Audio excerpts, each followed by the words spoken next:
Hi, this is Jim Nelson from Sunny Pastures, Virginia. Just a lot of people have been asking me about this old 1910 house I'm trying to redo. Not perfectly.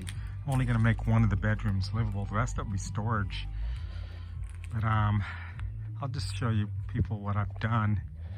Here's the horses. They're just kind of out there chilling. It's about 2 o'clock in the afternoon in Virginia.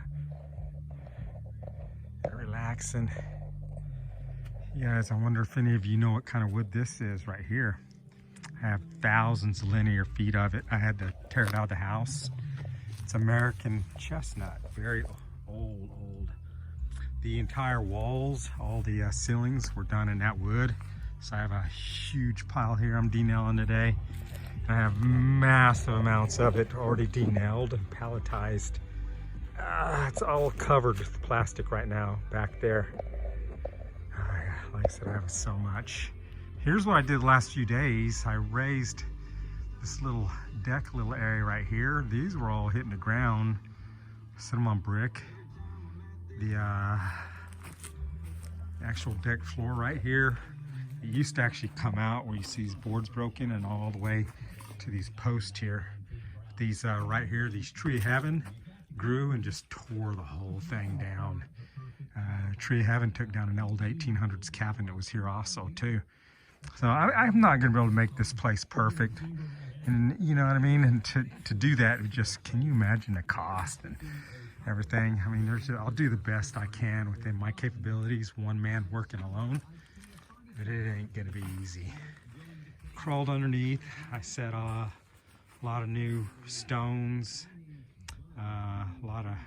There's a bunch of railroad ties, so I use those in a lot of areas. Did the best I can. Some areas I jack up, and then the house had been settled for so long. When I jack up one part of the house to try and level it, the entire other side of the house would come up off the ground, just like this side would come up if I jacked to try and take that bend out right there. This would come up. There was no flex at all. Getting ready to replace the windows. The roof's gonna stay. I'm gonna reuse all the boards. I'm just gonna paint and weatherproof the best I can. But I will insulate this part of the house right here. This room I'll show you in just a minute. Anything I pull out materials, I just stack them the best I can. I crawled underneath here, did all this side too. The best I could. Best I could. We aren't again one man doing the whole thing. I pick up a lot of glass. I've spent probably 2 days denailing, and like I said, I'll redo this pretty soon. There's some old doors. I'll keep them. I'm not sure what I'm going to do with them yet, but I'll keep them. This was my primary tool for leveling right here. I drug this thing all underneath the house. I tied a long rope to the handle and just would crawl, drag, crawl, drag, crawl, drag. I had another little 4-ton Harbor Freight jack too. It was okay, but this thing, it goes actually pretty high. And then I did used 2 boards I put them up on these boards right here. I'd lay one board on the ground, and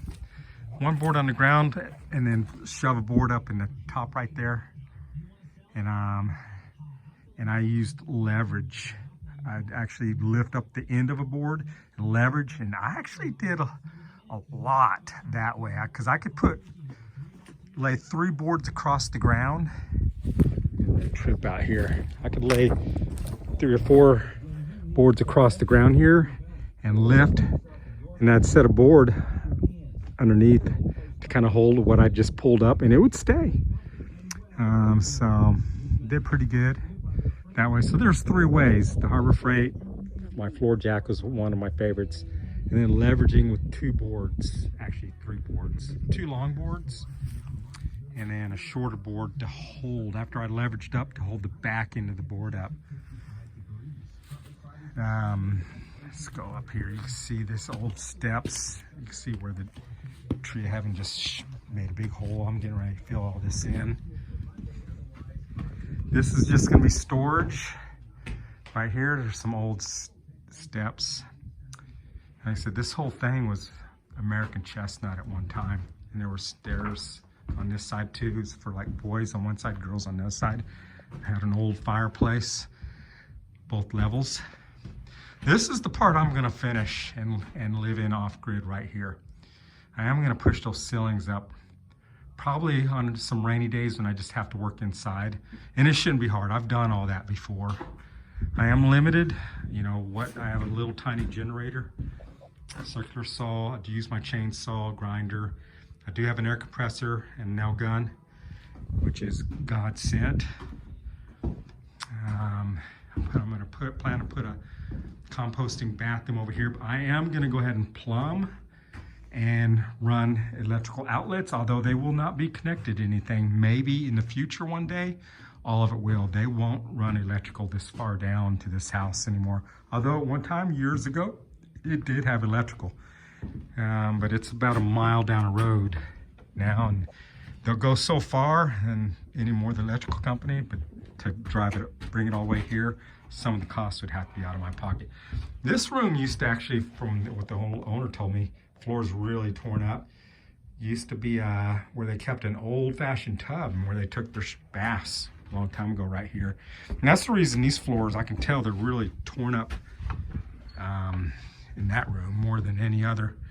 This, when I bought it, it had probably a foot of hay. There's cows all in here. Stacks of hay back here still. I got rid of all that just recently. Spent all day yesterday trying to de-nail, but if I couldn't de-nail, then I was just shoving the nails, hitting them with the hammer and bending them over. That's all I could do. But a few people have asked me what I was gonna do. We're gonna make these stairs a little bit safer pretty soon, because right now they is not safe. Anyways, we're going up to the second level. I got a waterproof that. We're getting like 4 or 5 days of rain. That used to be it has actually masonry in the kitchen for the cook stove. And here's the upper level. And to be honest, I have to, this old barn right there, I have to insulate this side of it and waterproof. So I'll probably, I'm on a budget, but I'll probably put a window over here in that corner and a window in this corner to begin with, waterproof and insulate, and finish this wall so nothing can actually go inside the house that I'm doing.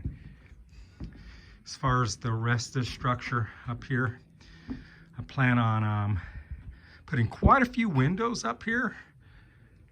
I may not even finish this place for a long time. I'm gonna put a bar across the roof line sticking outside, so if I wanna bring stuff up here, I'll put a pulley system and bring it through a big door or something up here. And here's some old 1800s beehives right here. If you guys are curious what those look like. They were left in the 1800s. It's about the only thing I could pull out of that cabin that was, it's still intact. But plan on making this kind of like just a fun whatever room, couch. Probably put a little pool table in here if I can get a good deal on one. Just make it a chill place, 'cause, you know, I'll be living down here. We'll be big time in the fruit trees. I'm starting an orchard. You can't see it, it's on this side. Those trees right there, there's over 300 in the ground now.